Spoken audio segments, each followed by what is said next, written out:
안녕하십니까? 저는 지금 60을 훌쩍 넘긴 딸 하나를 애지중지 키워낸 여자입니다. 아무리 생각해도 저만큼 인생을 매일매일 사건과 사고로 쌓아올린 사람은 없는 것 같아서 이야기를 풀어보고자 이곳을 찾아와 사연을 올리게 되었습니다. 이 나이가 될 때까지 정말 하루도 일이 없었던 적이 없더라고요. 어찌 보면 기구한 운명이고 어찌 보면 빡빡한 인생이지만 여러분들께 제 이야기를 들려드리고 싶어서 찾아왔습니다. 하루에도 수십 번씩 바뀌는 갈대 같은 마음처럼 제 인생이 참 여러 번 바뀌었습니다. 시작은 미약하나 끝은 창대하리라는 말처럼 제 인생의 끝이 아주 화려하길 기대해 보면서 이렇게 제 인생을 글로 풀어나가 보렵니다. 어찌 제 삶을 글 몇 줄로 끝낼 수 있겠냐마는 최대한 청취자 여러분들이 듣기 쉽도록 이야기를 써내려가겠습니다. 끝까지 들어주시고 제 인생의 끝을 여러분이 함께 해주신다면 더할 나위 없이 좋을 것 같습니다. 저는 강원도 산골에서 태어나 뒤로 10발자국만 디뎌도 산이 나오는 시골 깡촌에서 쭉 자랐습니다. 산 공기도 좋고 물소리도 졸졸 나고 가끔 가다가 들짐승이라도 마주치는 날에는 죽었다 싶을 정도로 무서워서 도망을 가야 하기도 했지만 그 시골이 참으로 정겨웠습니다. 자식을 더 낳고 싶어 했지만 저를 낳고 뭔가가 잘못되어 더 이상 자식을 가질 수 없게 된 우리 어머니는 저를 정말 금이야 오기야 키워주셨습니다. 어릴 때 저는 시골에서 사는 게 너무나도 행복했지만 점점 커갈수록 이 좁은 시골에서 자급자족하며 생활하는 것에 신물을 느끼게 되었습니다. 저희 아버지는 북을 치는 사람이었는데 국악을 하시는 대모님을 따라다니면서 푼돈을 벌며 생활하시던 분이었습니다. 저는 당연히 제대로 된 교육을 받으면서 자라지 못했고 북을 치는 아버지를 따라 장터에 나가는 것이 가장 재미있는 일이라 여기며 살았습니다. 보고 배운 것이 그것뿐이라 저는 어릴 때부터 구수한 소리를 잘 따라내었고 장터에 따라 나가서 북을 치는 아버지 옆에서 노래를 부르며 용돈을 벌었습니다. 그게 제가 초등학교 저학년 때의 일이었는데 가끔 장터에 나온 동급생 친구들에게 놀림을 당하기도 했지만 돈을 벌어 과자를 사 먹을 수 있음에 기쁘기만 했습니다.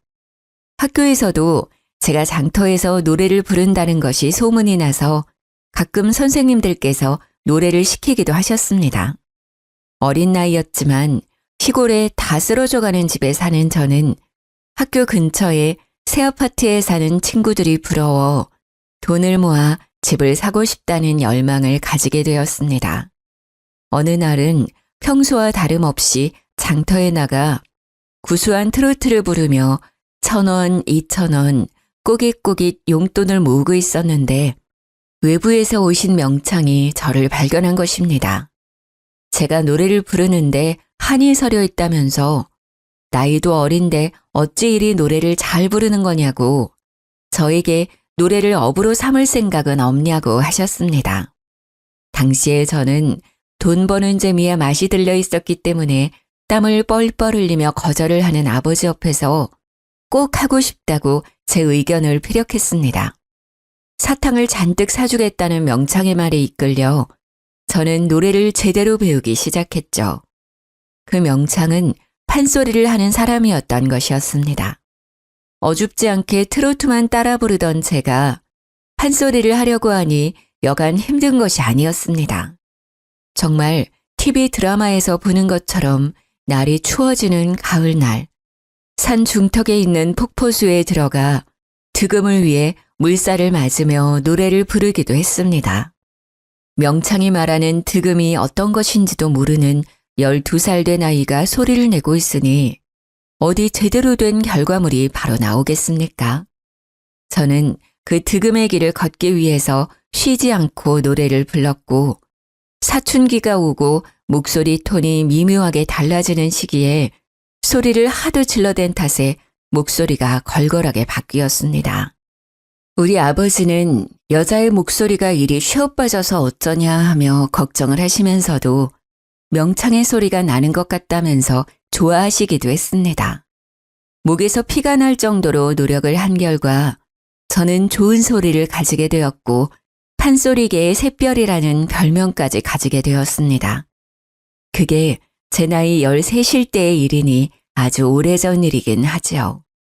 명창은 강원도 산골에서 떼국물 줄줄 흐르던 저를 발견하여 국내에서는 모르는 사람이 없을 정도로 유명한 판소리꾼으로 저를 키워냈습니다. 중학생이 되면서 각종 국내 대회를 휩쓸던 저는 우연한 기회에 국제대회에 출전을 하게 되었고 그곳에서 우리 고유의 소리인 판소리로 우승을 차지했습니다. 아름다운 꾀꼬리 같은 소리를 내는 사람들 사이에서 걸걸한 소리를 뽑아내는 것이 이질적이긴 했지만 제 한이 서린 소리를 외국인들도 알아차린 거죠. 신이 내린 소리임이 틀림없다면서 저에게 과한 찬사를 보냈고 저는 국제대회 수상 이력 덕분에 이쪽 저쪽에서 초청을 받아 노래를 부르러 다녔습니다. 그때부터 저는 돈을 모을 수 있게 되었고 우리 부모님께 제가 열망했던 시내의 아파트 또한 선물을 할 수 있었습니다. 제가 고등학생이 되어서는 학교도 그만두고 전국을 돌며 판소리 공연을 하고 판소리를 널리 알리고자 해외 공연을 다녔습니다. 비행기를 처음 탔을 때는 너무나도 무서웠지만 하도 타고 이 나라 저 나라를 돌다 보니 그 어떤 교통수단보다 더 편하고 빠르다는 걸 알게 되었습니다. 국내에서는 저를 따라갈 후계자가 없음을 널리 알리며 판소리에 관심을 가져달라, 저를 응원해달라는 광고도 붙었습니다.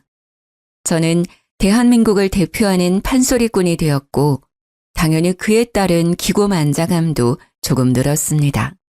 벼는 익을수록 고개를 숙인다고 명창은 저를 꾸짖기도 했지만 원래 고등학생들이 그런 허세에 조금 찌들어 살지 않겠습니까?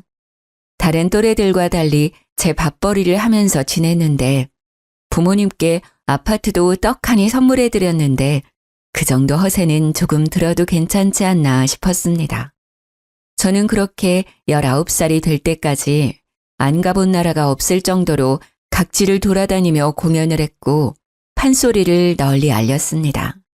가정주부로 평생 살았던 우리 어머니, 북을 치며 제 뒤를 쫓아다니며 매니저 역할을 해주셨던 우리 아버지, 우리 가정은 평생 행복할 거라 생각했습니다.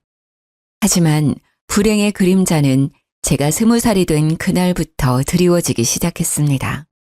20살 생일이 지나자마자 이상하게 제 몸이 쿡쿡 쑤시고 내장이 뒤틀리듯 아프기 시작했습니다.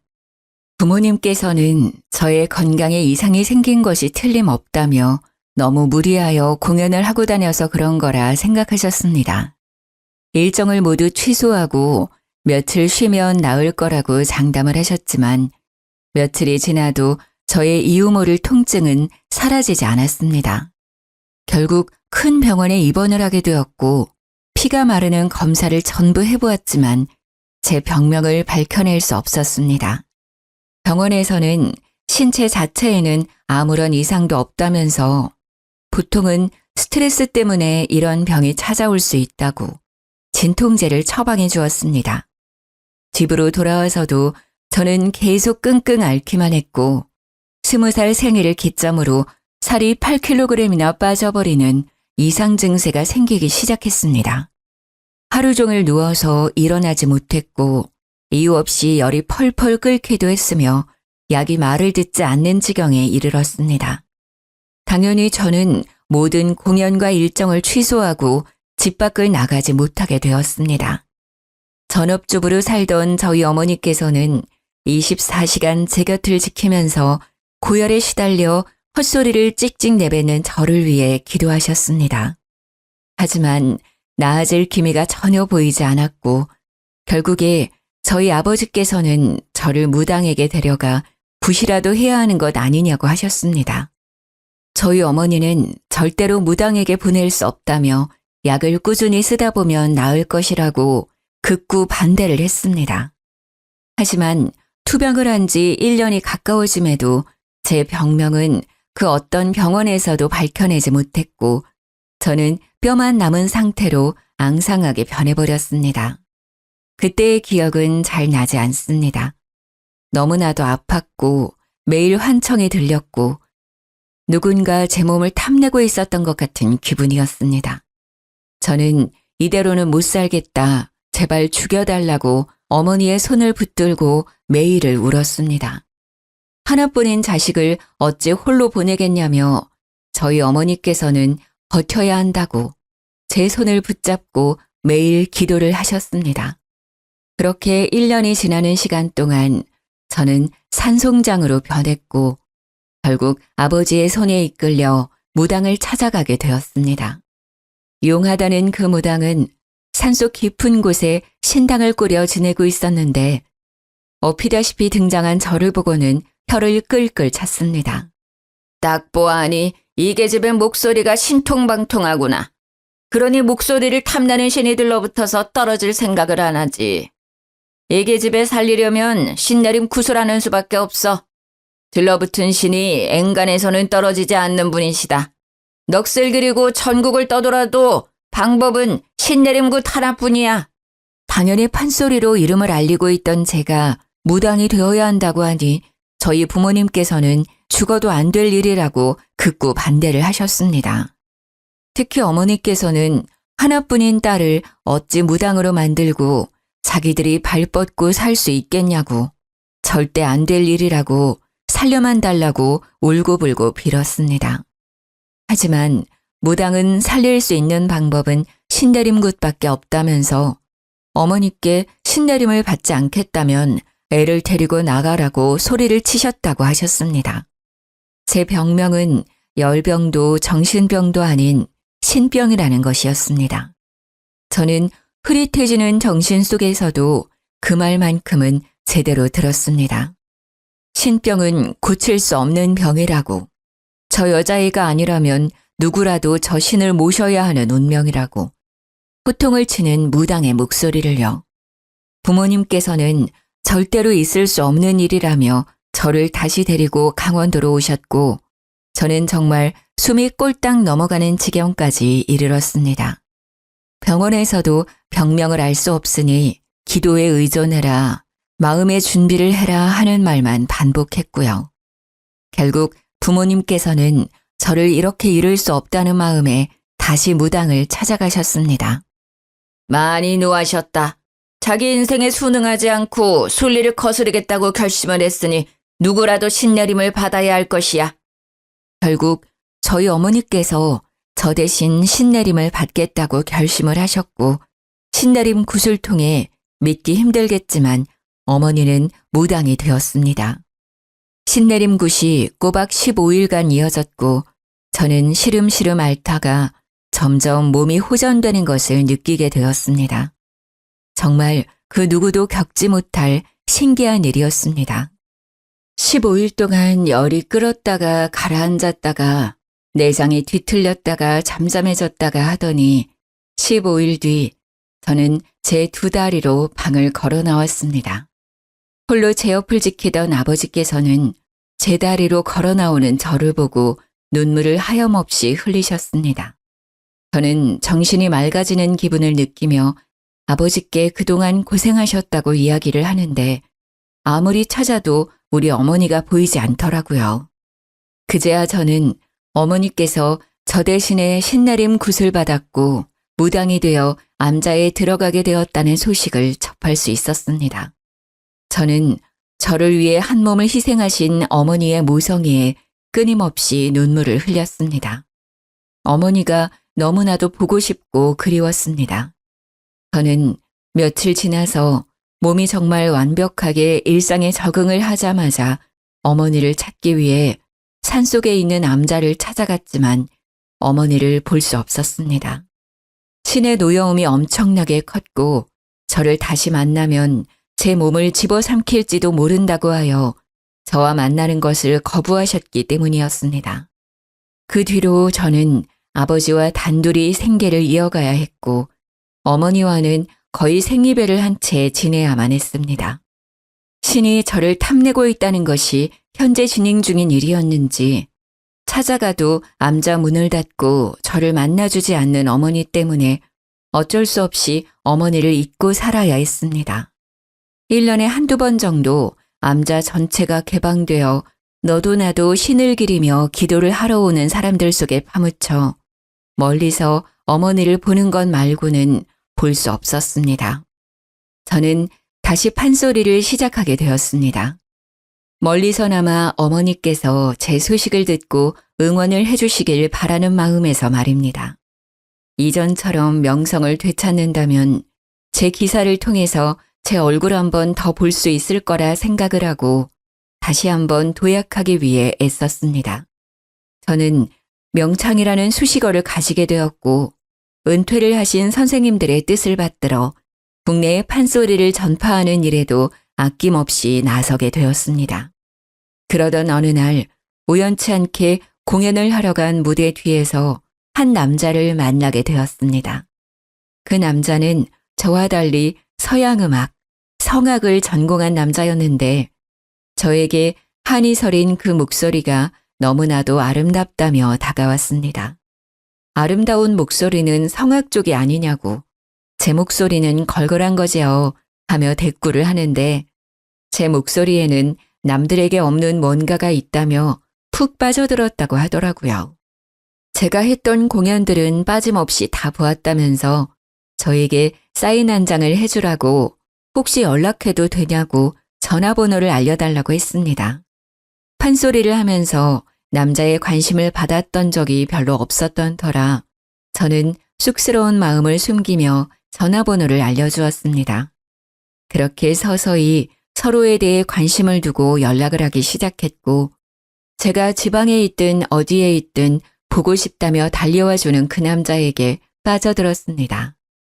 제가 판소리 공연 후 지쳐있을 때 활력소가 되어주고 간혹가다 보고 싶은 마음이 쑥쑥 트는 어머니의 빈자리를 채워주는 그런 남자였습니다. 공허한 마음 한구석을 늘 지니고 살았던 저에게 꽉 차는 사랑을 보여주는 그 남자를 어찌 제가 가만 놔둘 수 있었겠습니까? 저도 속수무책으로 그 남자에게 빠져들게 되었고 저희는 남들보다 조금 빠르게 결혼을 약속하게 되었습니다. 성악을 전공한 남자답게 집안이 전부 음악을 전공한 사람들로 가득하다고 이야기를 해주었습니다. 시댁이라는 곳에 처음으로 인사를 드리러 갔는데 장식장 한편이 음악 콩쿠르에 나가 상을 받아온 트로피들로 가득하더라고요. 저도 어디 가서 상이라고 하면 빠지지 않는 사람이었지만 웅장한 집에 들어가니 주눅이 드는 것은 어쩔 수 없었습니다. 알고 보니 가족들이 전부 피아니스트, 지휘자, 성악가였고 죄다 독일에 유학까지 다녀온 인재들로만 구성이 되어 있었습니다. 북을 치는 아버지와 무당인 어머니를 둔 저는 너무나도 모양새가 빠지는 예비 며느리였습니다. 산골에서 폭포수를 맞으며 수련을 했던 저와 달리 남편은 어릴 때부터 독일에 유학을 가서 선생님께 발성하는 법을 배우고 피아노를 치기 시작했다고 했습니다. 제가 득음을 하겠다고 소리를 쥐어짜낼 때 남편은 유럽 여행을 하면서 각국의 맛있는 것들은 죄다 먹어봤다고 했습니다. 제가 대학에 가지 않고 신병을 앓고 누워 끙끙거릴 때 남편은 아주 유명한 대학 성악과에 들어가서 합창을 시작했다고 했습니다.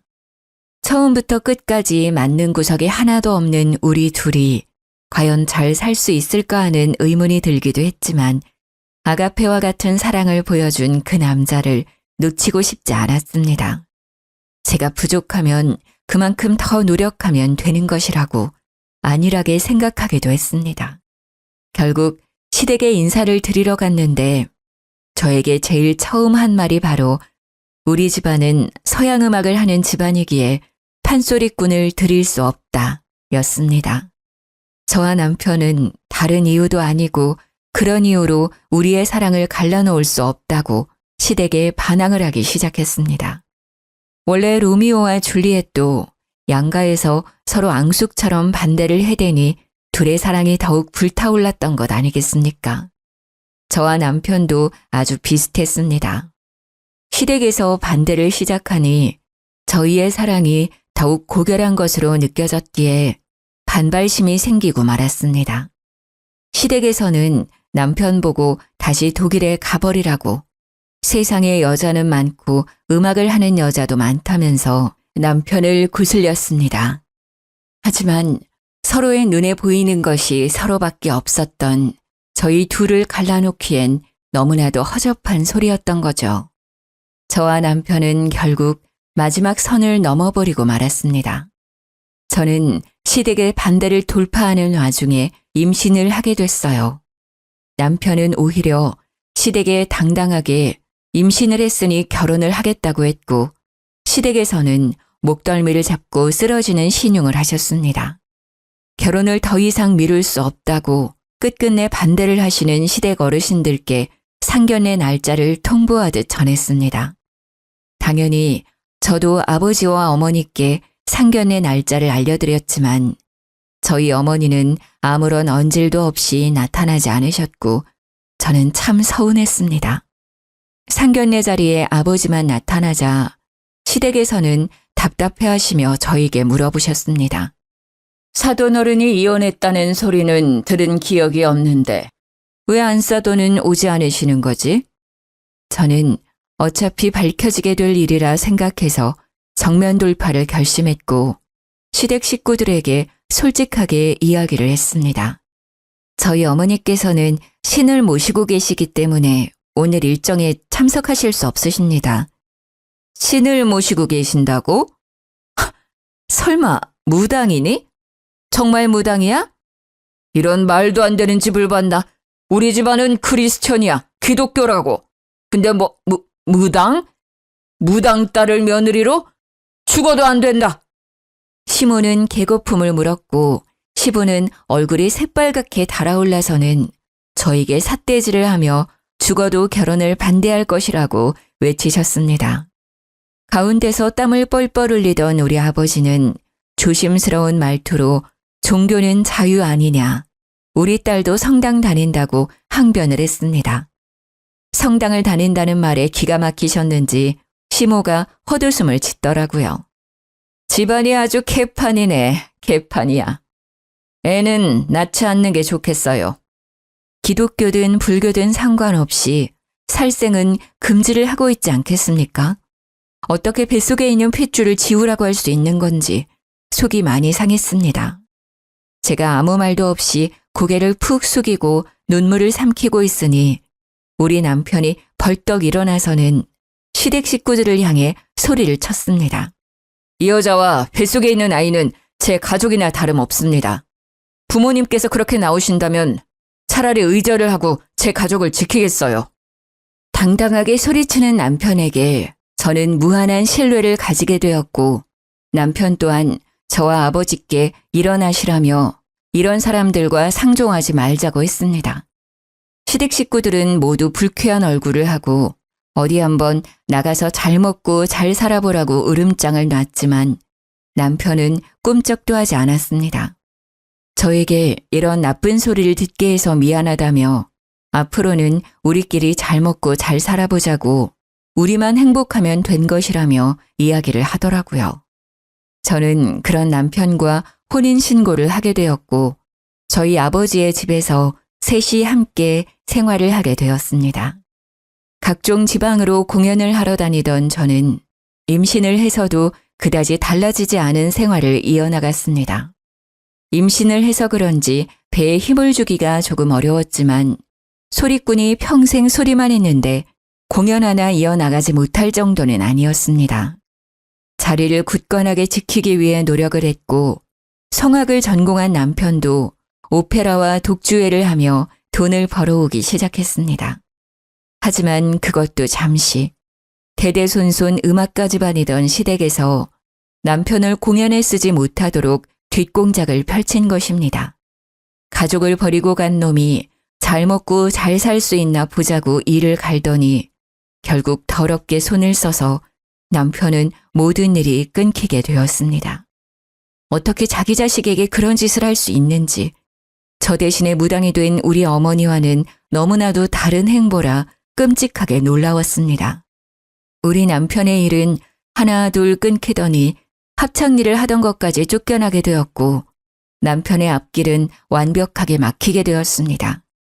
저는 어떻게든 생계를 이어나가기 위해 출산하기 전날까지도 쉼없이 공연을 하러 다녔고 우리 남편은 무력감에 빠져 점차 우울해지기 시작했습니다. 거기다가 출산을 하고 난 이후에 저는 딱 3개월간 몸조리를 하고 바로 돈이 필요하다는 것을 깨닫고 공연을 다니기 시작했습니다. 다행히 판소리꾼이 그다지 많지 않은 현실에 저를 찾아주는 곳이 많았고 저는 복귀도 아주 화려하게 치를 수 있었습니다. 제 복귀 소식이 기사로도 뜨고 공연표도 불티나게 팔렸지만 남편은 저를 축하해 주지도 않고 점점 우울해졌습니다. 아무래도 제가 승승장구를 하는 와중에도 아무것도 하지 못하고 집에서 아이만 봐야 하는 현실이 죽을 만큼 싫었던 게 아닐까 싶습니다. 제가 일을 하러 나가야 했기에 육아는 당연히 남편의 몫이 되었습니다. 육아를 도와줄 주위 어른이 하나 없었으니 부부가 해도 바쁘고 힘들다는 육아를 남편 혼자 하느라 얼마나 힘이 들었을까요? 남편은 집 밖으로 나가지도 못하고 하루 종일 아이를 업고 집안일을 해야 했으니 자존감도 많이 떨어졌을 거라 생각이 듭니다. 해외 유학파로 이름을 날리면서 네로라 하는 대학을 졸업하고 오페라며 합창이며 솔리스트며 이름을 날리던 우리 남편이 한순간에 경력 단절남이 되었으니까요. 거기다가 노래와 상관없는 육아일만 하루 종일 하니까요.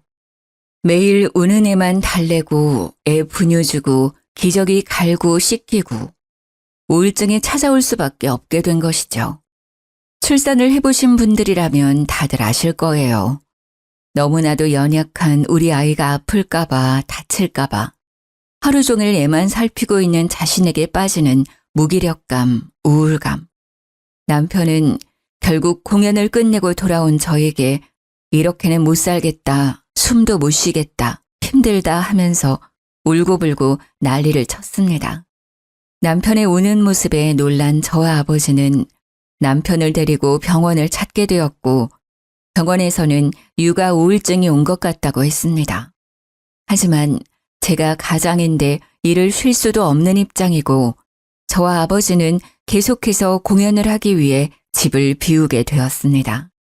그런 생활이 이어지자 남편은 결국 시댁에 전화를 걸어서 우울해 죽고 싶다고 제발 살려달라고 빌었다고 하더라고요. 그런 기회를 놓치지 않은 시댁은 남편을 살살 구슬려서 잠시 해외에 나가서 바람이라도 쐬고 오는 게 어떠냐고 제안을 했다더군요. 남편은 저에게 웬일로 밝게 웃으면서 시댁과 연락이 닿았는데 자기한테 나를 세우지도 않고 우리 아이 안부도 물어봤다며 좋아했습니다. 우울해 죽겠다고 하니 돈을 주겠다고 해외여행을 좀 다녀오라고 했다고 가도 괜찮겠냐고 물어보더라고요. 남편의 웃는 얼굴을 정말 오랜만에 봤고 연을 끊겠다던 시댁에서도 먼저 손을 내밀어 주신 게 감사해서 남편에게 다녀오라고 얘기를 했습니다. 남편은 갓난아이를 데리고 독일에 가겠다고 했고 저는 아이를 두고 가라는 것으로 약간의 실랑이가 벌어졌습니다. 남편은 독일에 가서 베이비시터를 두면 된다고 했고 자기가 당장 일이 없으니 함께할 시간이 충분하다고 우겼습니다. 하지만 저는 해외에 나가서 애가 아프기라도 하면 곤란하지 않겠냐. 차라리 내가 공연을 다닐 때 24시간 상주 도우미와 함께 다니겠다고 했습니다. 남편은 저에게 그동안 공연을 한다고 집안을 돌보지도 않던 사람이 어찌 애를 보겠냐며 박박 우겨서 저는 결국 남편이 하고 싶다는 대로 해주게 되었습니다. 아이가 돌이 지날 때까지 제대로 아이를 돌본 적이 없는 건 사실이었으니까요. 아무튼 남편이 해외로 나간 지 한 달이 지나고 2달이 지났는데도 남편은 한국에 돌아올 생각을 하지 않았습니다. 처음에는 이왕 나간 거 제대로 즐기다 와라 했는데 2달이 넘어가면서부터 슬슬 마음 한구석이 불안해지기 시작했습니다. 그 즈음쯤 아버지께서 북을 하도 오랜 시간 두들긴 탓에 손목도 어깨도 손 쓸 수 없을 만큼 약해져서 통증 때문에 북을 제대로 치지 못하게 되었습니다. 저에게 다른 사람을 알아보는 게 좋겠다고 하셨고 저는 몇 개월을 더 북 치는 사람을 알아보며 공연을 돌았습니다. 남편이 독일에 간 지 6개월이 되었을 무렵 저는 남편에게 한국으로 돌아오라고 화를 냈지만 남편은 제 말을 듣지 않았습니다. 알고 보니 시부모가 해외에 있는 남편에게 모든 걸 다 제공하면서 해외에 눌어붙기를 강요하고 있었던 것이었습니다. 생활비를 전부 보태주고 집도 얻어주고 아이와 함께 생활할 수 있는 모든 편의를 시댁에서 봐주고 있었던 것이죠. 그러니 남편에게는 한국에서 얻을 수 없었던 안정과 여유가 생겼고 한국으로 돌아오고 싶지 않았던 것입니다. 게다가 독일에 있는 합창단까지 들어가서 공연을 시작했더라고요. 시댁에서는 남편이 일을 할 수 있도록 계속해서 뒤에서 일거리를 물어다 주었습니다. 저 같아도 그런 생활을 할 수 있다면 한국에 들어오지 않고 싶겠더라고요. 아버지는 북을 더 이상 칠 수 없게 되어 어머니가 계신 암자 근처에서 생활을 하고 싶다고 하셨습니다. 남편은 저에게 아이가 보고 싶지도 않냐며 독일에 들어오기를 바랐고 저는 결국 한국에서의 생활을 정리하고 독일로 떠나기로 결심을 했습니다. 물론 제 공연을 담당해주던 매니지먼트나 명창들이 저를 말리면서 다시 생각해보라고 몇 번이나 끈질기게 회유를 했지만 저는 가족을 버릴 수 없었습니다. 남편이 본인 가족을 버리고 저에게 왔듯이 저도 제 가족을 위해 떠나야 할 시기라고 생각을 했습니다.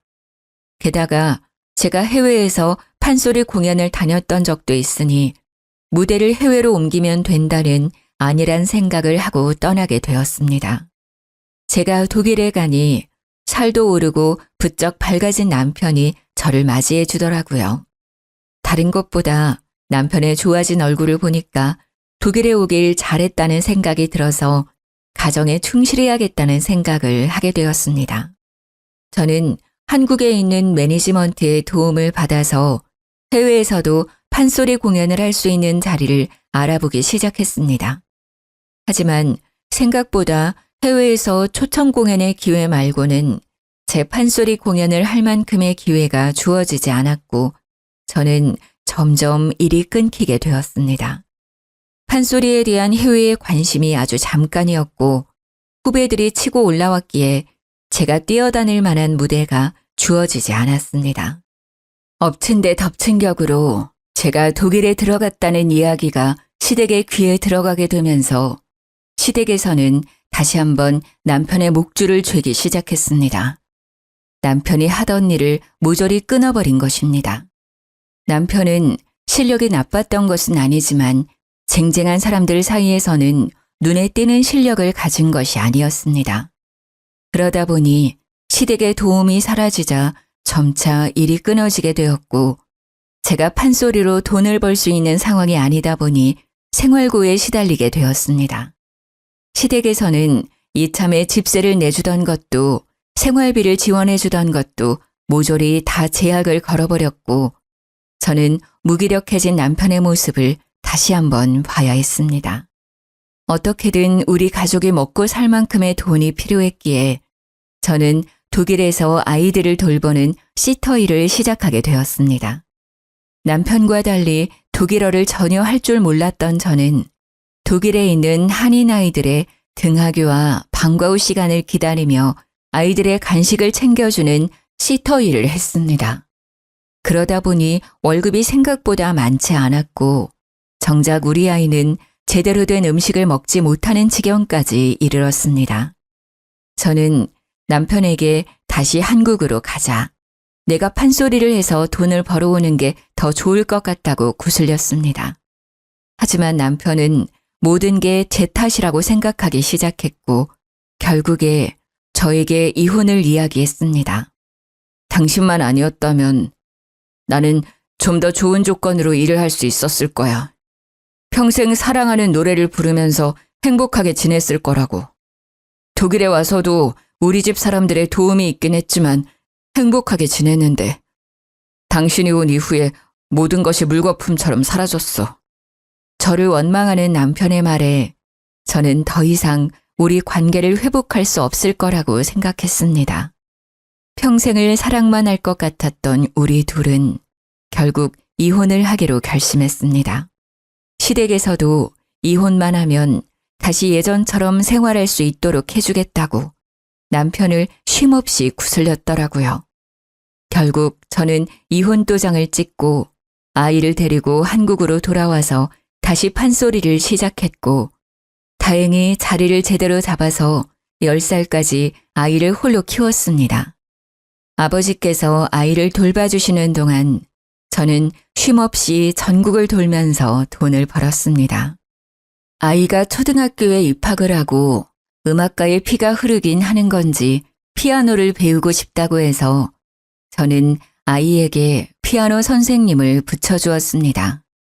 피아노를 치면서 노래를 부르는 것에 흥미를 가지더니 딸아이는 초등학교 합창단에 들어가서 노래를 부르기 시작했습니다. 그런데 정말 피는 못 속인다고 아이가 노래를 너무나도 잘 부르는 것이 아니겠습니까? 목소리가 옥구슬이 굴러가는 것 같은 청아한 소리를 내는데 제가 들어도 남들보다 훨씬 수준 높은 가창력을 뽐내더군요. 합창단 선생님도 같은 생각이었는지 아이가 노래를 부르는 것을 영상으로 찍어서 그때 당시에 유명한 동영상 사이트에 아이의 영상을 올렸습니다. 방송국에서도 영재가 틀림없다며 합창단 제의가 오고 아이를 취재하고 싶다면서 이리저리 찾아오곤 했습니다. 덕분에 노래를 잘 부르는 아이로 영상이 유명해지게 되었고 음악가 집안이던 시댁에서도 그 소식을 듣고는 저를 찾아왔습니다. 애가 성악에 소질이 있는 것 같은데 피는 못 속이는 것 아니겠냐. 성악 쪽으로 키워줄 수 있으니 음악을 시키자고 하더라고요. 저는 시댁에서 찾아왔다는 것 자체가 불쾌했지만 시댁에서는 꾸준히 저에게 연락을 해오며 남편이 지금 독일에 있으니 아이를 유학 보내자고 했습니다. 독일에 가서 기초만 제대로 잡아도 조수미에 버금가는 성악가가 될 것이라고 절대적으로 서포트를 해주겠다고 말을 했습니다. 저는 아이의 미래를 위해선 나쁘지 않은 제안이라는 생각이 들었습니다. 딸아이가 노래에 욕심을 보이기도 했으며 소리 자체가 성악을 했을 때 두각이 드러나는 소리였기에 독일로 보내기로 결심을 했습니다. 남편이 워낙 딸아이의 육아에 철저했던 사람이었으니 믿고 보내기로 한 것입니다. 그런데 시댁에서 그런 말을 하더라고요. 해외로 나가려면 양육자가 누구인지 그런 게 중요한 거 알고 있어? 남편이 양육자로 지정되어 있지 않으면 법적으로 제한이 생길 수 있어. 그러니까 아이를 위한 길이라고 생각하고 양육자를 우리 아들로 바꿔주었으면 해. 저는 내키지 않았지만 독일에 간다고 신이 나 있는 딸을 위해 눈물을 머금고 양육자를 남편으로 변경을 해주었지만 모든 것이 시댁의 계략이었습니다. 독일에 간 딸은 처음에 저와 연락을 자주 했지만 점점 연락하는 횟수가 줄어들기 시작했습니다. 한동안 연락 없는 딸이 걱정되어 전화를 걸어보니 없는 번호라고 나오는 것이 아니겠습니까? 저는 놀라서 딸의 집 주소로 편지를 보냈지만 그 집에 이미 딸이 살고 있지 않다면서 편지가 반송되어 돌아왔습니다. 저는 시댁에 연락을 하고 찾아도 가보고 딸의 행방을 알려달라, 번호 아니면 편지라도 쓸 수 있게 주소를 알려달라고 했지만 그들은 저를 완벽하게 무시했습니다. 저는 결국 딸과 연락을 할 수 있는 방법을 찾지 못했고 그대로 딸을 잃어버린 어미가 되었습니다. 결국 매니지먼트사를 통해서 뒤에서 몰래 남편의 행방을 찾으러 다녔습니다. 남편이 성악을 계속하고 있었기 때문에 소식은 어렵지 않게 들려왔습니다. 남편은 독일에서 만난 유학생과 재혼을 했고 재혼을 한 여자가 불임 판정을 받게 되어 자식을 가질 수 없다는 걸 알고 저희 딸을 데리고 간 것이었습니다. 그 모든 사실을 알게 된 이후에 정말 인생이 허탈하더군요. 우리 딸을 당당하게 호적에 올려놓고 자기 자식인 것 마냥 데리고 다니면서 함께 노래를 부르고 있다는 게 아니겠습니까? 그 뒤로 저는 제3자에게 간간히 들려오는 소식 말고는 딸의 얼굴조차 볼 수 없게 되었습니다. 어떻게 컸는지도 알 수가 없고 정말 막막함에 딸의 소식이 들려오기만 기다리고 있었습니다. 그러다 해외 뉴스에 나온 딸을 보게 되었는데 우리 딸이 무슨 콩쿠르에 나가서 상을 받았고 18살 나이로 오페라 무대에 서게 되었다는 소식이었습니다. 노래를 그렇게 잘하더니 성공하는구나 싶어서 뿌듯한 마음이 들면서도 혹시라도 저를 잊었을까봐 가슴을 졸이게 되었습니다. 저는 결국 딸의 매니지먼트라도 알고 싶어서 찾기 시작했으나 우리 딸이 따로 계약한 소속사 없이 혼자 개인 활동을 하고 있다는 것을 알게 되고 좌절하게 되었습니다. 독일로 날아가서 딸을 찾고 싶었지만 어느 지역에서 뭘 하는지 알 수가 없으니 찾아갈 수가 없었습니다. 그래도 뉴스로나마 딸의 소식을 받을 수 있어서 기뻤지만 그마저도 19살이 된 이후에 소식이 끊어지게 되었습니다.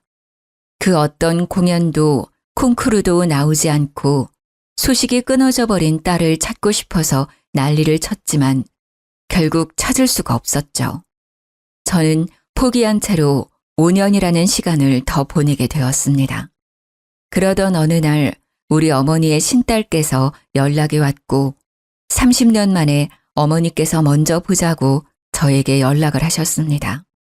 저는 제 나이 50이 넘어서야 어머니의 연락을 받고 신이 나서 한달음에 어머니가 계신 암자로 찾아가게 되었습니다. 암자 입구에 들어서니 신딸이 저를 딱 막는데 불러놓고 왜 막느냐며 항의를 했더니 어머니께서 곧 나오실 테니 기다리라는 말만 반복을 하더라고요. 1시간을 꼬박 기다려서 어머니를 만나게 되었는데 저에게 그러시더군요. 저기 네 딸이 누워있다. 가서 봐라. 저는 이게 무슨 소리인가 싶어서 어머니가 가리키는 방으로 들어가니 정말 그대로 자란 제 딸 수연이가 바닥에 누워있는 게 아니겠습니까? 그런데 딱 보기에도 상태가 너무나도 좋지 않았고 애가 사람도 못 알아보고 시름시름 앓고 있는데 열이 펄펄 끓고 있었습니다. 네 딸 꼴을 보아하니 30년 전 기억이 떠오르지 않니? 네 딸이 신병이 찾아온 것 같다. 너처럼 신을 받지 않으면 죽을 수도 있을 것 같은데 너는 어쩌겠니? 너도 나처럼 대신 신을 받을래? 제가 대신 신내림을 받으면 우리 수연이는 살 수 있는 건가요? 너를 봐라. 똑같은 거지. 대신 나처럼 실력이 떨어지기 전까지는 만나기 힘들 거야. 곱게만 커야 할 우리 딸에게 그런 병이 생겼다는데 제가 뭘 가리겠습니까? 당연히 신내림을 받아야겠다고 생각했습니다. 수연이가 잠시 정신을 차렸을 때 이야기를 들어보니 독일에서 승승장구하다가 갑자기 신병이 찾아와 사경을 헤매게 되었고 시댁 식구들이 여기에 버려두고 가버렸다고 했습니다. 남편 새끼에 대한 조금의 정까지 전부 털려버렸습니다. 저는 딸과 대화를 통해 그간 쌓인 오해를 풀었고 신내림을 대신 받기로 결심을 했습니다. 어머니의 주도하에 내림굿을 받았고 정말 신기하게도 우리 수연이의 병은 말끔히 나았습니다. 다시 독일에 가서 노래를 부르라고 하니 싫다며 한국에 남겠다고 했습니다. 수연이는 다시 처음부터 성악을 시작했고 작은 무대부터 큰 무대까지 고루고루 서게 되었습니다. 당연히 시댁에서도 알게 되었고 어머니와 함께 지내고 있는 남자로 시모가 찾아왔더군요. 결국 무당이 될 운명이었구먼. 이래서 개판인 집안이랑은 연을 맺으면 안 되는 것이었는데 욕심이 가득한 할미 같으니라고 화를 크게 입을지도 모르니 할미 차 조심해. 제가 무당이 되어서 그런 건지 시모의 얼굴을 보는데 스쳐 지나가는 그림이 막 보이더라고요. 저도 모르게 시모에게 말을 뱉으니 시모가 놀라서 도망을 쳤는데 그날 차를 타고 집에 가는 도중에 고라니를 쳐서 차 사고가 났다는 게 아니겠습니까? 경미한 사고긴 했지만 제 말이 마음에 걸렸는지 찾아오지 않더라고요. 우리 딸이 독일에 들어가지 않고 계속 한국에 있으니 결국 전 남편과 재혼녀가 한국에 와서는 우리 딸을 설득하기 시작했다고 합니다. 딸이 귀찮으니 저희 암자 근처에 아버지 집으로 숨어 들어왔는데요. 끝내 저희 암자까지 찾아와서는 딸을 내놓으라고 저를 협박하기 시작했습니다. 내가 내 딸을 대신해서 신내림을 받았는데 이제 와서 내 딸을 데려가려고 해? 호적상 내 딸인데 어떻게 당신 딸이라고 박박 우게 되는 거야? 이 망할 년, 자궁에 탈이 난 게 선천적이라고 구라를 친 나쁜 년. 네가 떼다 버린 애가 셋이 넘는 걸 하늘이 아는데. 그러니 남편의 재혼녀가 사색이 되어서는 저한테 삿대질을 하며 너 누구냐고 소리를 막 치더라고요. 어쩌겠습니까? 신을 받은 이후에 보고 싶지 않아도 보이고 말하고 싶지 않아도 신의 목소리가 터져나오는 것을요. 재혼녀가 불임이 된 이유가 젊었을 때 하도 난잡하게 놀아서 낙태 수술을 여러 번 반복하면서 생긴 것이었습니다. 그 사실을 알게 된 남편이랑 시모가 재혼녀를 쥐잡듯이 잡았는데 재혼녀도 뻔뻔하게 나오더라고요. 당신도 유부남일 때 나 만나서 바람 피운 거잖아. 그러면서 둘이 개싸움을 하는데 아주 흥미진진했습니다. 결국 둘이 이혼을 하고 재산 분할까지 했는데 서로 돈을 주지 않으려고 난리를 쳤다고 하더라고요. 그 이후로 저는 제 아내 신 때문에 딸이랑 자주 만날 순 없지만 연락을 자주 하면서 지내고 있습니다. 말년에 어머니와 함께 지낼 수 있어 행복하고 아버지와도 자주 만날 수 있어서 행복하게 지내고 있습니다. 붓을 하러 오고 점을 보러 오는 사람들이 줄을 서는 암자라 안정적으로 잘 살고 있습니다. 그렇게 큰딸이 곧 결혼을 앞두고 있는데 제가 무당이라 딸에게 미안한 마음이 먼저 들더라고요. 하지만 사돈 어른이 암자까지 찾아와서는 제 손을 꼭 잡으며 며느리 걱정을 하지 말라고 자기들이 잘 보살펴주겠다고 이야기를 해주어서 안심이 되었습니다. 저에게 제가 신을 모시고 있기 때문에 신의 축복이 함께하지 않겠냐고 하는데 정말 눈물이 쏟아져서 혼났네요. 좋은 사람 만나서 결혼까지 하게 된 우리 딸을 위해 저는 오늘도 기도를 올려봅니다. 남은 여생 행복하게 살다가 하늘 곁으로 가길 기도하며 제 글은 여기서 마치도록 하겠습니다.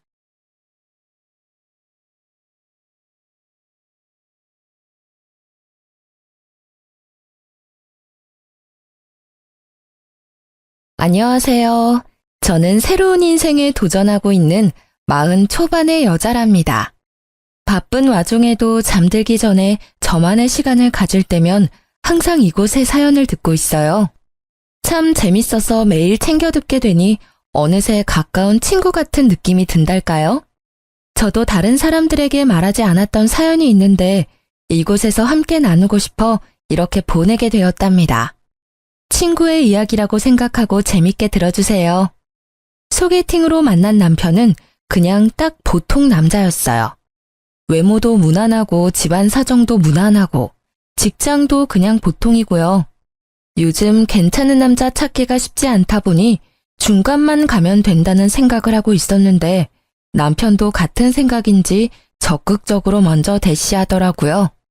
그렇게 2년 정도 만나고 자연스레 양가 부모님 한 번씩 만나보고 결혼식까지 빠르게 진행되었죠.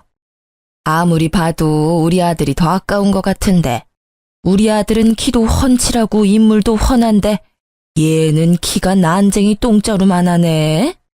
오빠도 뭐 그렇게 잘난 건 아니야. 끼리끼리 잘 만났네. 저를 처음 보고 시모와 신우가 처음 내뱉은 소리랍니다. 시모야말로 저보다 키가 훨씬 작은데 그게 컴플렉스니까 대뜸 키 얘기부터 했겠죠. 둘 다 말이 뇌를 거치지 않고 바로 입으로 나가는 스타일인 게 똑같았죠. 시모가 성격이 드세서 신혼 초엔 진짜 갈등도 많고 막말 듣고 눈물도 흘리고 이혼까지 생각 많이 했었어요. 언니들이 하는 말 있잖아요. 애 갖기 전에 정리해라. 이 말처럼 그때 헤어졌어야 했는데 덜컥 아기가 생겨서 그렇게 눌러앉아버린 거죠. 그렇게 내 목숨보다 귀한 딸을 낳아 5살이 될 때까지는 시모가 그지 같은 소리를 해도 그냥 참고 넘겼어요. 사실 아기 키우느라 정신도 없었고 친정 어머니가 도와주셔서 시모를 자주 만나지 않았기도 했고요. 결혼 못할 줄 알았던 시누이도 결혼을 해서 우리 딸보다 2살 어린 아들을 낳았거든요. 우리 딸이 큰일을 했네. 사도는 얼마나 좋을까. 이런 장군 같은 아들을 떡 낳았으니. 아이고, 나는 언제 우리 손자를 안아보나. 시누이가 아들 낳았다고 얼마나 유세를 하던지 아주 꼴값이더라고요. 말끝마다 우리 딸이랑 비교하고 말이죠. 시모도 시누이 아기를 돌봐줘야 해서 정신이 없어서 우리 딸한텐 별로 관심도 없더라고요. 저는 오히려 그게 더 좋았죠. 시누이는 아기를 데리고 뻔질나게 시댁을 드나들며 우리 딸이랑 지네 아들을 얼마나 비교해대는지 지금 생각해보면 그때 왜 참았나 싶어요. 어머, 혜민이 유모차 너무 낡은 거 아니야? 그래도 첫인데 어떻게 중고로 살 수가 있어요? 아무리 생활이 어려워도 이 정도는 사줘야지. 이게 요즘 강남 엄마들 사이에서 유행하는 건데 300 정도밖에 안 해요. 무슨 애 유모차가 그렇게 비싸요? 어차피 금방 크는데 차라리 그 돈 모았다 다른 데다 쓰겠네요. 이렇게 마인드가 다르다니까. 이게 바로 부자 엄마랑 가난한 엄마 차이 아니겠어? 어릴 때부터 좋은 걸 해줘야 애도 그 수준에 자연스럽게 노출되는 건 몰라요? 아가씨는 아가씨대로 키워요. 나는 나대로 키울 테니까. 만날 때마다 뭐 샀다고 얼마나 자랑을 해대는지 그런 말을 들을 때마다 기분이 상하고 우울해지기도 하더라고요. 우리 애는 너무 못해주는 것 같은 생각이 들기도 했고요. 그래도 지금 돌이켜보면 그때가 진짜 평화로웠던 시절이었네요. 얼마 안 가 모든 게 다 산산조각 나버렸거든요. 바로 시누이가 이혼당하고 시댁에 들어와서부터였죠. 아이고, 네 동생이 이혼을 했단다. 이걸 어쩌면 좋으냐? 네가 장서방 좀 찾아가서 설득 좀 해봐. 아니, 뭔 일인데 그동안 말도 없다가 갑자기 이혼을 했대? 벌써 도장까지 찍었대? 그래, 도장까지 다 찍고 지금 애랑 짐까지 다 끌고 집에 와 있다. 아이고, 아무리 잘못을 했다고 해도 그렇지 애까지 버려. 나쁜 놈. 상미가 잘못한 거래? 뭔데? 뭘 잘못했길래 쫓겨났는데? 아, 별것도 아니야. 대출을 좀 받았대. 그거야 둘이 조금씩 갚으면 되지. 그런 걸로 이혼까지 하니? 으휴, 그럴 줄 알았어. 그 기집애 돈도 못 버는 게 사치가 좀 심해. 애 낳고 좀 고치나 했더니만, 으휴. 네가 장서방한테 전화 좀 해봐. 다시 좀 데려가라고. 어쩐지 남편이 그렇게 돈을 많이 버는 것 같지도 않은데 무슨 애한테 명품 옷이며 유모차도 몇백만 원짜리를 사서 저한테 자랑자랑을 하고 그랬던 게 다 빚이었던 거였어요. 심지어 다 지 남편 이름으로 대출받아서 벌인 짓이었던 거죠. 대출금이 무려 6천만 원이었다네요. 그걸 알고 6천만 원 안 갚는 대신 이혼당한 거죠. 그런 딸이 애까지 데리고 들어왔으니 시모가 어떻게든 재결합을 시키려고 안간힘을 썼던 건데요. 엄마니까 딸이 어떤지 잘 알고 있을 테니 이제 지 등골 쪽쪽 빼먹힐 걸 알아서 그런 거였죠. 그렇게 시누이가 시댁으로 들어온 지 2주일쯤 됐을 때 시댁에 저녁을 먹으러 갔어요. 거실이 아주 장관이더라고요. 애기 용품으로 아주 발 디딜 틈 없이 어지러져 있었죠. 딸한테 제대로 시달렸는지 시모 얼굴이 아주 퀭해 보이더라고요. 너는 어떻게 되내니? 시누이가 왔다고 하면 좀 자주 와서 애도 같이 봐주고 밥도 좀 해주고 그래야지. 오늘도 다 저녁에 와서 코빼기만 비쳐? 저도 요즘 아르바이트해서 정신 없어요. 혜민이 유치원 끝나는 시간에 같이 끝나서 바빠요. 맨날 하는 건 아닐 거 아니에요. 알바 안 갈 땐 와서 좀 육아 좀 도와줘요. 혼자 보려니까 힘들어 죽겠네. 저도 독박 육아했어요. 그리고 이제 어린이집도 보내서 괜찮지 않아요? 아들이랑 딸이랑 같은 줄 알아요? 얼마나 힘이 세고 활발한데. 하긴 언니는 뭐 딸 하나 키우는데 얼마나 꿀이야. 얌전해서 할 일도 없지. 애 키우는 게 다 힘들지 딸은 뭐 덜 힘들어요? 아가씨 말을 이상하게 하네요. 너는 그래도 남편도 있지. 얜 이제 혼자 키우는데 얼마나 힘들겠니? 이럴 때일수록 가족이 다 같이 도와야지. 말대꾸 그만하고 얼른 저녁이나 차려라. 오랜만에 쟤 좋아하는 갈비 좀 해봐. 요즘 내가 매일 우리 왕자님 뒤치다거리 하느라 제대로 밥도 못하고 살았다. 냉장고에 고기도 없는데 무슨 갈비를 해요. 정 드시고 싶으면 배달시켜요. 저도 힘들어요. 네가 지금 나가서 고기만 사오면 되잖아. 요 앞에 정육점 있는데. 집밥 먹어야지 무슨 배달을 시켜? 요즘 물가 비싸서 사 먹는 게 더 싸요. 벌써 시켰어요. 고기 드시고 싶어 하는 것 같아서 보쌈으로 시켰어요. 시모가 못마땅한 눈초리로 저를 계속 째려보길래 그냥 다 무시하고 저는 딸아이와 놀아주는 척만 열심히 했어요. 뭔 배달 음식이냐고 타박하더니 웬걸요? 아주 무슨 걸신 들린 것처럼 시모나 시누이나 허겁지겁 먹어대더라고요. 보는 것만으로도 입맛이 떨어져서 저는 딸아이 밥이나 좀 챙겨주고 몇 점 먹지도 않고 그냥 얼른 집으로 돌아와 버렸답니다. 아니 그런데 며칠 뒤에 딸아이 유치원에 보내고 청소나 하려는데 초인종이 울리는 게 아니겠어요? 세상에 나가보니까 시누이가 애를 안고 떡하니 서 있더라고요. 문을 열까 말까 하다가 어쩔 수 없이 열었죠. 집에 있으면서 왜 이렇게 문을 늦게 열어요? 힘들어 죽겠네. 가방 좀 받아요. 아니 아가씨, 이 시간에 민준이랑 우리 집에 웬일이에요? 아니 오늘 갑자기 어린이집이 문을 닫아서 갈 데가 없잖아요. 그래서 언니랑 혜민이랑 같이 키즈 카페나 가려고 왔죠. 혜민은 유치원 갔죠. 나도 좀 이따 알바 가야 돼요. 그러게 전화를 하지 괜히 헛걸음했네요. 알바 몇 시에 가는데요? 무슨 알바 하는데요? 그까짓 거 뭐 얼마나 번다고 해요. 그냥 집에 있지. 그럼 언니 알바 갈 때까지 우리 민준이 좀 봐줘요. 나 잠깐 미용실 좀 갔다 올게요. 내 머리 꼴 좀 봐요. 금방 올게요. 신우이가 지 아들을 나한테 쓱 밀어버리고는 현관문으로 얼른 나가는 거 아니겠어요? 아가씨, 안 돼요. 나 알바 늦으면 큰일 나요. 2시간 안에 올게요. 좀만 봐줘요. 가방 안에 필요한 거 꺼내 쓰고요. 참나, 그렇게 애를 두고 내빼는데 기가 막히더라고요. 시모한테 전화 걸었는데 둘이 짰는지 시모도 전화를 안 받는 거 있죠. 저는 할 수 없이 애를 봐야만 했어요. 확실히 아들이라 에너지가 다르긴 하더라고요. 1시간 지났는데 벌써 몸에 힘이 다 빠져나간 것 같았죠.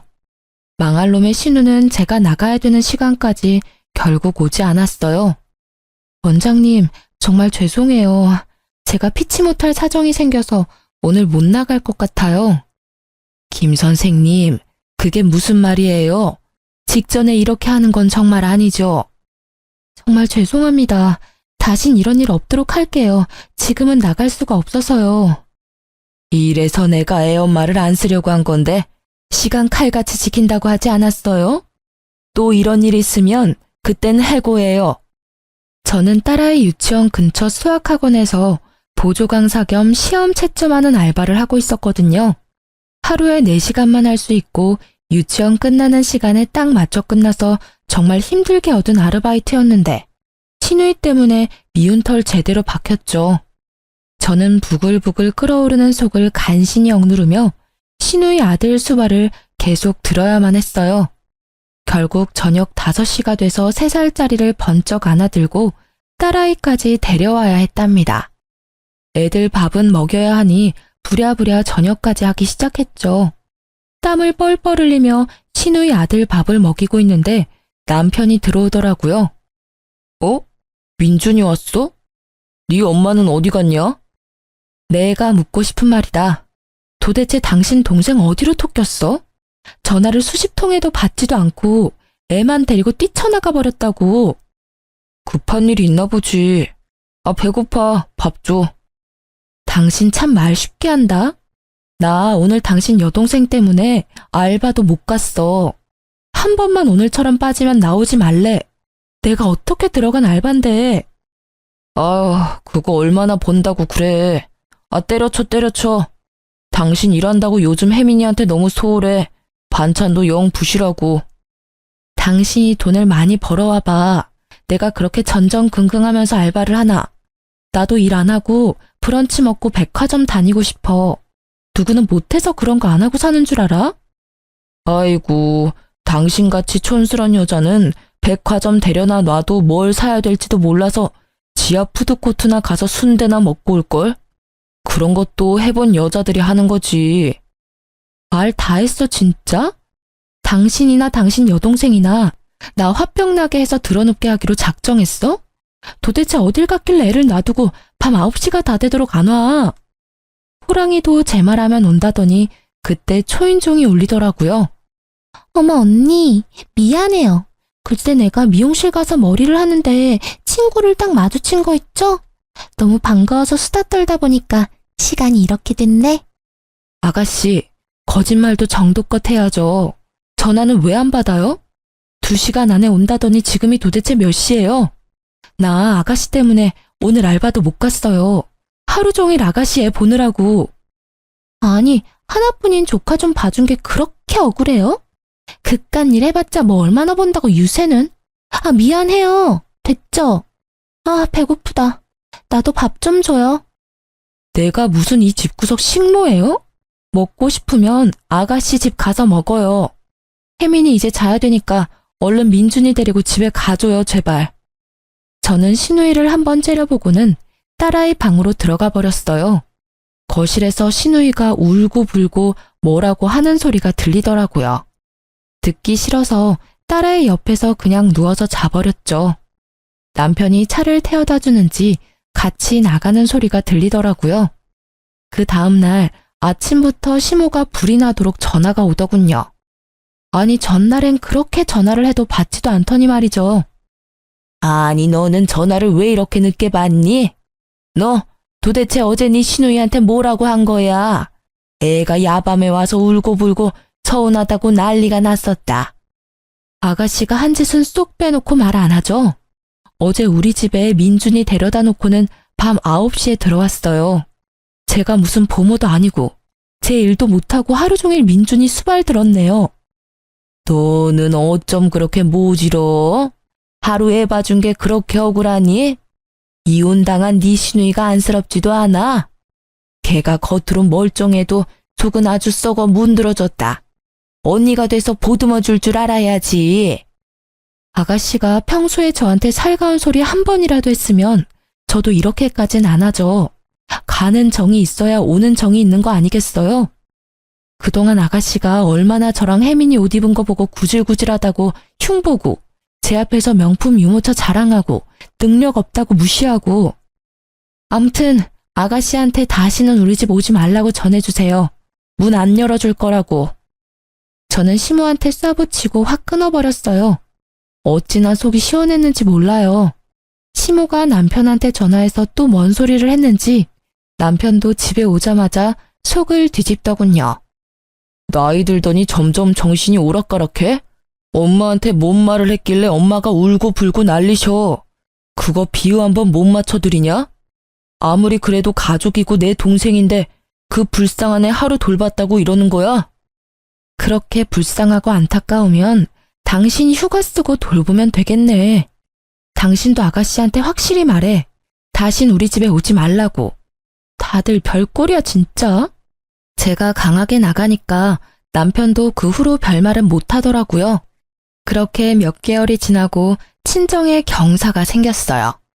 저는 오빠 한 명이 있는데 오랫동안 작은 사업을 했거든요. 부도도 몇 번 나고 진짜 힘든 순간도 많았는데 오뚜기처럼 다시 또 차리더라고요.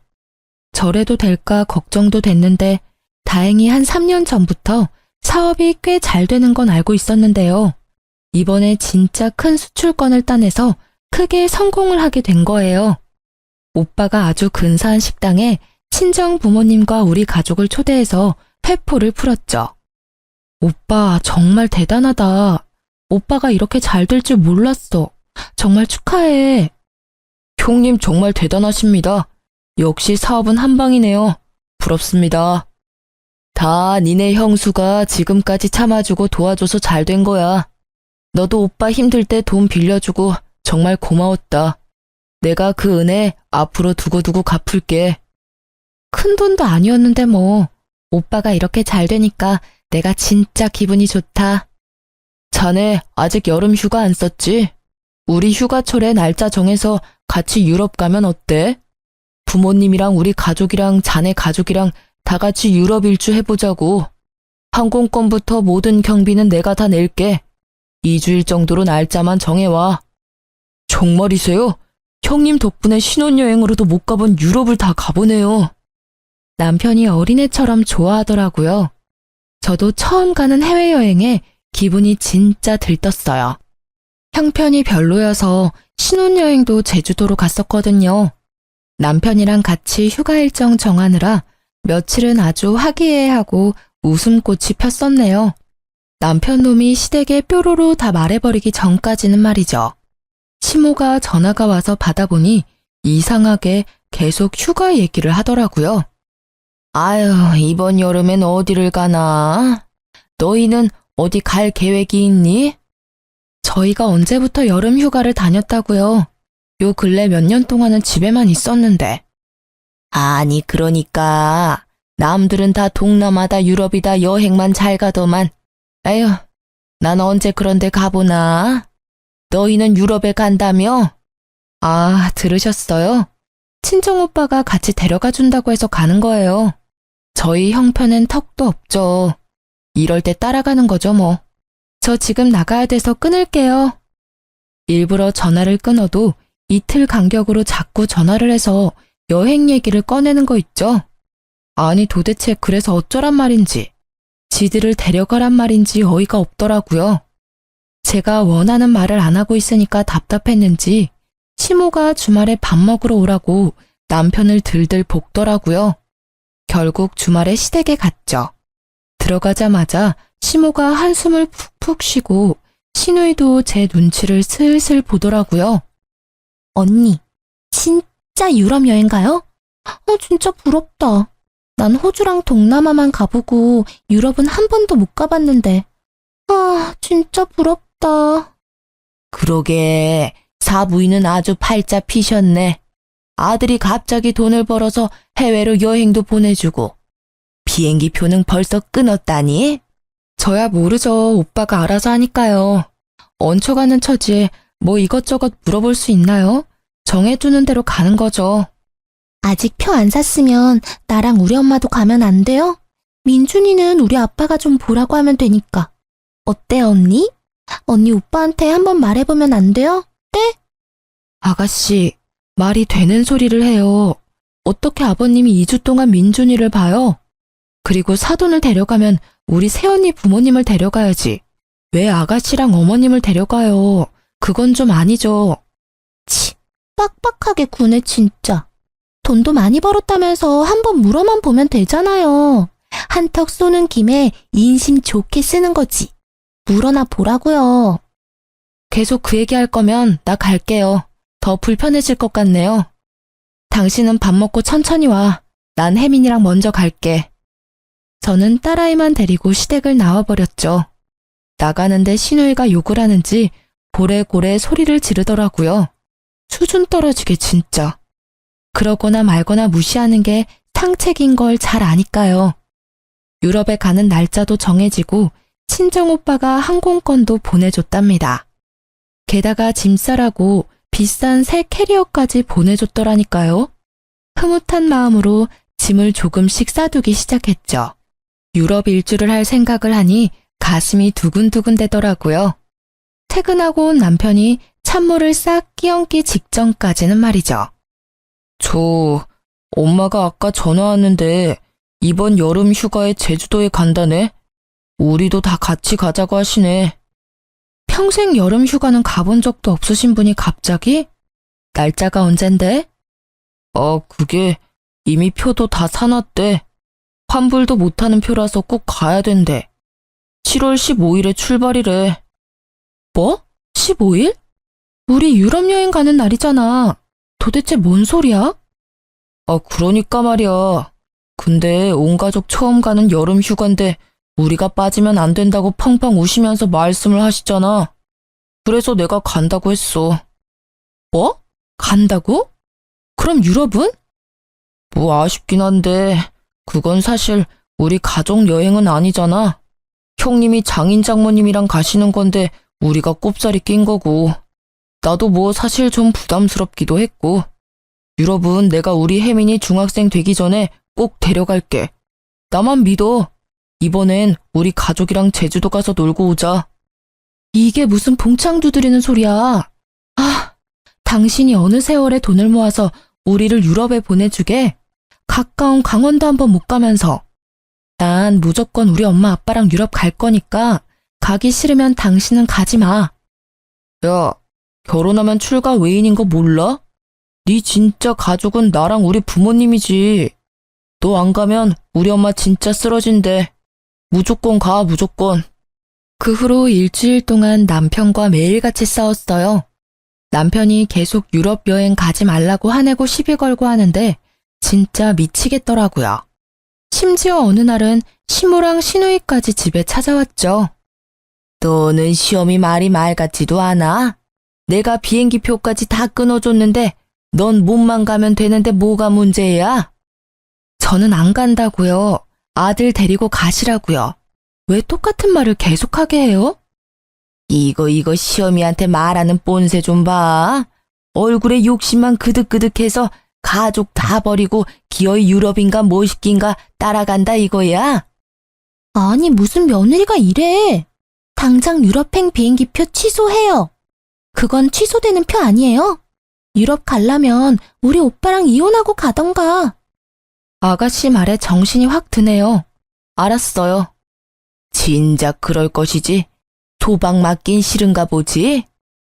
진짜 시누이가 행패 부리는 걸 보니 누가 머리에 찬물 끼얹은 것처럼 정신이 확 들더라고요. 그렇게 여행 하루 전날이 다가왔어요. 여행 몇 번 가지도 않았지만 어디 갈 때면 항상 제가 짐을 싸니까 남편은 아무것도 안 하고 태평하게 있더라고요. 저도 딸아이와 놀아주고 있으니 남편이 물끄러미보다 한 소리 하대요. 짐 다 챙겼어? 내일 오후 3시 비행기인가? 점심 전에 출발하면 되겠지? 짐은 진작에 싸놨지. 공항 가는 거야 당신이 알아서 할 일이지. 그때 전화벨이 시끄럽게 울리길래 봤더니 신우이더라고요. 언니, 제주도 갈 준비는 다 했죠? 근데 내가 몸살이 나가지고 같이 못 갈 것 같은데 어떡하죠? 엄마랑 아빠가 민준이는 데려간다니까 언니가 우리 민준이도 같이 좀 챙겨줘요. 어디가 얼마나 아픈데요? 웬만하면 그냥 가요. 저도 유럽 여행 안 가고 가잖아요. 그거야 언니 사정이고요. 나 지금 온몸이 두드려 맞은 것 같이 아파서 도저히 못 갈 것 같아요. 내가 민준이 짐은 다 싸놨어요. 기저귀는 거기 마트 가서 하나 사서 쓰고요. 그리고 절대 날 생선 주면 안 되는 거 알죠? 언니야 뭐 나보다 더 육아 선배니까 알아서 잘해줘요. 뭐 못 간다면 할 수 없죠. 아가씨는 집에서 푹 쉬어야겠네. 내일 아침에 일찍 와요. 내가 애 옷 뭐 입혀야 되는지 설명해 줄게요.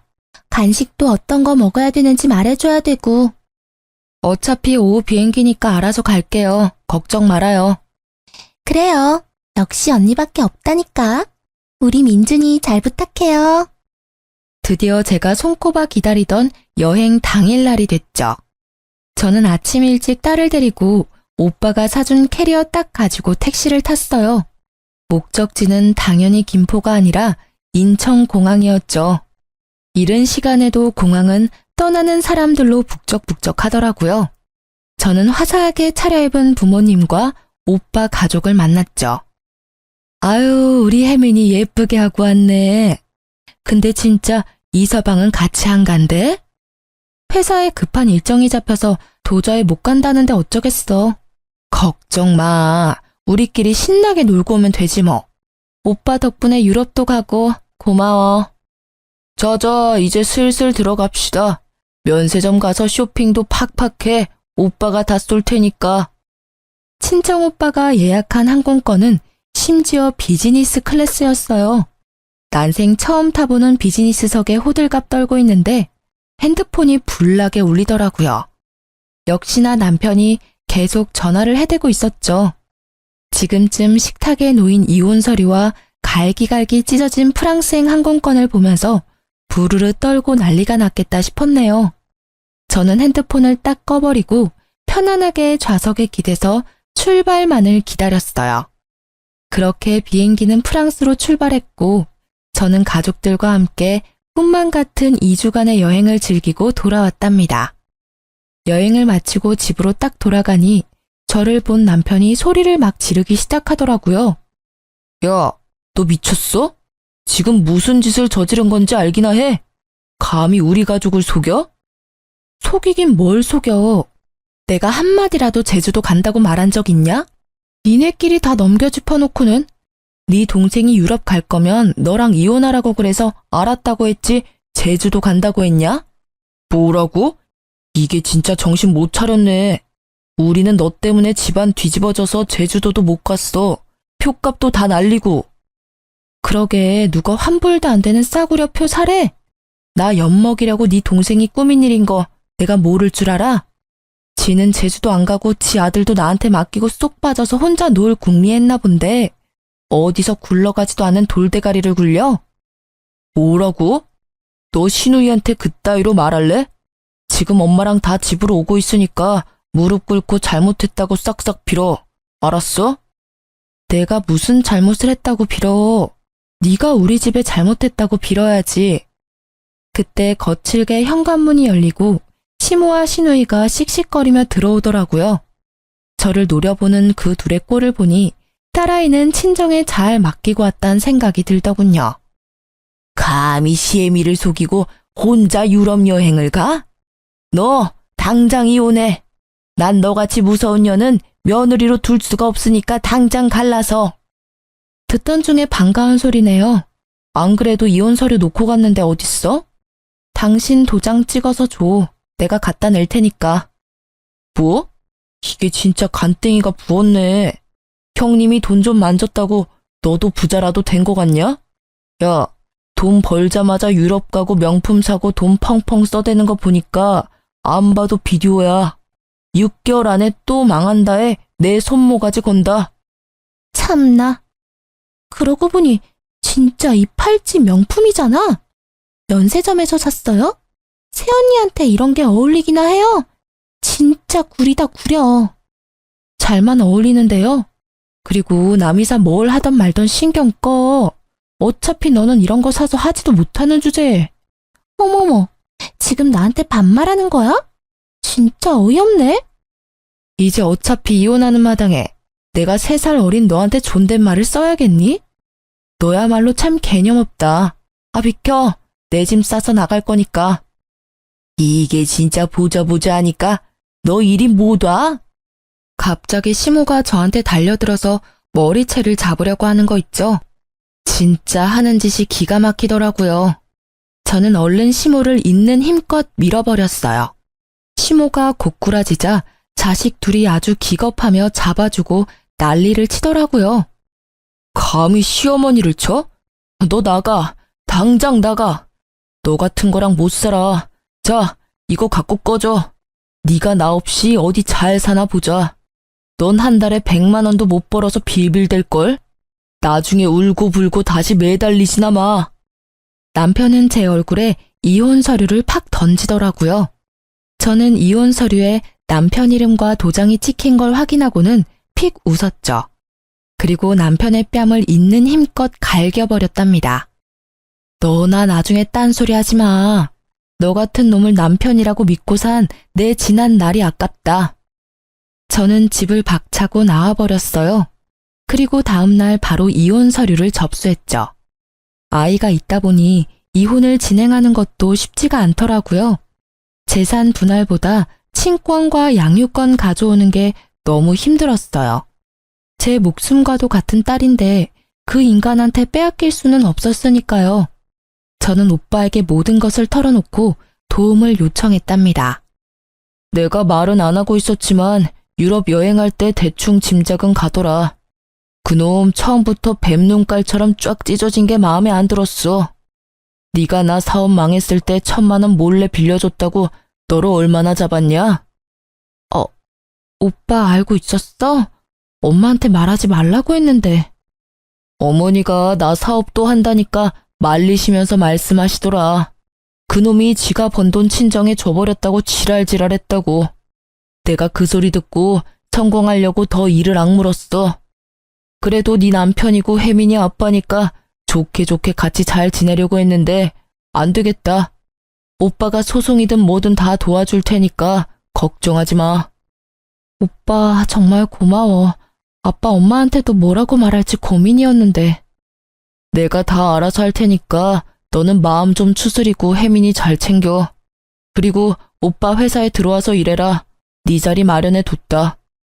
그렇게 오빠가 힘을 주니까 시댁이나 남편놈이 어떻게 나올지 전혀 걱정되지도 않았어요. 빨리 이혼하고 그 인간들 얼굴 좀 안 보는 게 저의 바람이었죠. 저는 소송까지 불사할 생각이었는데 예상외로 남편놈이 쉽게 저에게 친권과 양육권을 양보하더라고요. 딱 봐도 평소에 손녀라는 이유로 우리 딸을 차별했던 시모의 입김 때문이라는 걸 알 수 있었답니다. 뭐 이럴 땐 시모의 존재가 도움이 되기도 한다 싶었네요. 드디어 3개월 후에 이혼 결정이 나는 날 법원으로 향했답니다. 법원 주차장에 들어서니 멀찌감치 남편놈과 시모, 시누이가 보이더라고요. 마지막 날이라고 저한테 뭐라도 시비를 걸려고 따라온 게 분명했죠. 저는 일부러 그것들 앞에서 차를 딱 주차하고 내렸답니다. 3개월 만에 확 달라진 제 모습을 보고 셋 다 턱이 빠지려고 하더라고요. 뭐야? 왜 명품 차에서 새언니가 내려? 이거 엄청 비싼 건데 그거 누구 차예요? 아, 괜히 오늘 온다고 빌렸나 봐. 뭐 얼마나 대단한 인간들 만난다고 차까지 빌려. 내 차야. 웃기고 있네. 그게 어기 넘어가는 차인데 당신 차라고? 뭐 형님이 오늘 법원 간다니까 빌려줬나 보지? 뭐? 아이고, 유럽 여행의 차에 아주 돈을 펑펑 써대는데 얼마 안 가서 망할 게 뻔하네. 미안해서 어떡하지? 우리 오빠 회사 너무 잘 나가는데. 이번에 코스닥 상장해. 그래서 나도 오빠 회사 취직했어. 취직 선물이라고 오빠가 한 대 뽑아준 거야. 뭐? 그게 진짜야? 상장까지 한다고? 언제? 아니 왜 나한테 말을 안 했어? 그걸 왜 당신한테 말해? 우리 가족이랑 아무 상관도 없는 사람한테. 아니 여보, 혜민 엄마, 우리가 산 정이 있는데 그러면 안 되지. 내가 홧김에 이혼하자고 했지만 내 진심이 아닌 거 알잖아. 당신 너무 우리 부모님한테 막 하니까 내가 속상해서 그런 거지. 난 당신밖에 없어. 아직도 사랑한다고. 이혼 확정된 마당에 뭔 신하락 까먹는 소리를 하고 있어. 나밖에 없다고? 근데 이혼 조정 기간 내내 전화 한 통이 없었어? 너는 니네 가족이랑 천년만년 행복하게 살아. 나도 내 딸이랑 우리 가족이랑 잘 살 거니까. 아니 애미야, 아무리 이혼을 했어도 자식으로 이어져 있는데 그렇게 한순간에 끊을 수가 없는 거지 않니? 내 주변에도 이혼하고도 얼마 안 가서 재결합하는 사람들도 많더라. 다른 사람 찾아봤자 다 거기서 거기고 애한테는 친아빠만한 사람이 없는 법이야. 가족이 뭐니? 허물은 덮어주고 보듬어주는 거 아니니? 다시 한번 우리 대화로 풀어보자, 응? 걱정 마요. 그쪽 같은 시어머니 만날까봐 무서워서 다시는 결혼이든 재혼이든 절대 안 할 거니까. 남이야 어떻게 살든 상관 말고 아줌마 자식들이나 잘 챙기시고요. 뭐? 아줌마? 얘가 시애미한테 아주 막말을 하네. 다 끝난 마당에 그럼 뭐라고 할까요? 할머니라고 해줘요? 그럼 좀 비켜주세요, 할머니. 저는 얼굴이 울그락불그락해진 시모를 탁 치고 제 차에 타고 법원을 빠져나왔죠. 백미러로 본 세 사람의 울상이 된 표정을 잊을 수가 없네요. 그 순간 얼마나 통쾌했는지 몰라요. 저는 오빠의 회사에서 인사과 대리로 일을 하게 되었답니다. 제가 육아휴직하기 전에 인사과 과장까지 했었거든요. 전업주부로 오랫동안 있어서 제가 결혼 전에 뭘 했는지, 얼마나 능력 있었고 빛났던 사람이었는지 잊고 살았던 것 같아요. 전 사실 전 남편보다 더 좋은 대학 나왔고 연봉도 더 높았거든요. 오빠 덕분에 다시 일하게 돼서 너무 고마웠고, 또 오빠 회사다 보니 피해가게 하지 않으려고 더욱 열심히 하게 되더라고요. 전 남편은 전혀 만나고 싶지도 않고 궁금하지도 않지만 아이의 면접 교섭권 때문에 한 달에 한 번은 얼굴을 봐야 했는데요. 어떻게든 잘해보려고 들이대는데 진짜 너무 싫고 고역이었어요. 오늘은 오랜만에 셋이 밥 먹을래? 혜민이 뭐 먹고 싶어? 우리 자기가 해주는 김치찌개 너무 먹고 싶다. 오늘 집에서 해주면 안 돼? 자꾸 그딴 소리 할 거면 혜민이도 못 만날 줄 알아. 커리어우먼 되더니 완전 멋있어졌다. 옷도 이쁘고 얼굴도 더 이뻐지고. 혹시 남자 생긴 건 아니지? 다음부턴 우리 엄마가 혜민이 데리고 나올 거야. 그럼 잘 놀고 와, 혜민아. 아니야, 알았어. 조금만 더 있다가 가. 내가 진짜 집구석에 들어가기가 싫어. 우리 혜민이랑 당신 만나는 날만 기다린다니까. 그 민준이 놈이 얼마나 집을 엉망진창으로 만드는지. 거기다 내 동생 또 사고 쳤어. 글쎄 엄마 카드로 현금 서비스를 왕창 받아서 내가 갚아야 되고, 그 좁은 집구석에서 같이 사니까 진짜 미치겠어. 나한테 그딴 하소연 하지 말라고요. 내가 그쪽 무슨 감정 쓰레기통이야? 당신도 생각해봐. 그 20평의 코딱지만한 방 3개 있는 집에서 진짜 숨 막혀. 혜민이가 그러는데 장인 장모님 댁 60평으로 이사 갔다며? 혜민이 방도 엄청 크다고 하던데 나 구경 가봐도 돼? 내가 너무 친절하게 대해주고 있지 아주? 앞으로 그딴 소리 하면 바로 차단이야. 혜민이 얼굴도 못 보게 만들어줄 테니까 처신 똑바로 해. 더 듣고 있을 이유가 없어서 대꾸도 안 하고 바로 차 타고 와버렸네요. 그 다음부터는 죄송스럽지만 친정 어머니한테 딸아이를 남편한테 데려다 주게 했어요. 그랬더니 우리 엄마한테도 같이 밥 먹자느니 어쩌니 쓸데없는 소리를 해대서 다음부턴 친정 아버지한테 부탁했죠. 그랬더니 다행히도 아버지한텐 한마디도 못하더라고요. 앞으로도 애 때문에 볼 날이 있을 텐데 진짜 지긋지긋할 뿐입니다. 지금은 제가 전 남편보다 더 많이 벌고 있어서 양육비 매달 받는 것도 큰 의미는 없지만 그래도 악착같이 꼭 받으려고요. 시모도 진짜 어이없게 모르는 번호로 전화와서 저한테 하소연까지 하는데 진짜 기가 막혔어요. 아이고 애미야, 나 좀 살려다오. 너같이 착한 며느리를 잃어버리고 나니까 내가 진짜 지옥 속에서 산다. 딸년 하나 있는 게 아주 집안 뿌리까지 거덜낸다. 아니 이번엔 글쎄 지 아버지 이름으로 또 대출을 받은 거 있지? 그거 진짜 미친년 아니냐? 우리 형편에 갚을 수도 없고 내가 맨날 눈물만 흘리고 산다. 자꾸 이렇게 전화해 대면 법적으로 대응할 거예요. 내가 일 때문에 다른 번호로 못 바꾸고 있는데 아줌마 때문에 피해를 보고서라도 번호를 바꿀 판이네요 지금.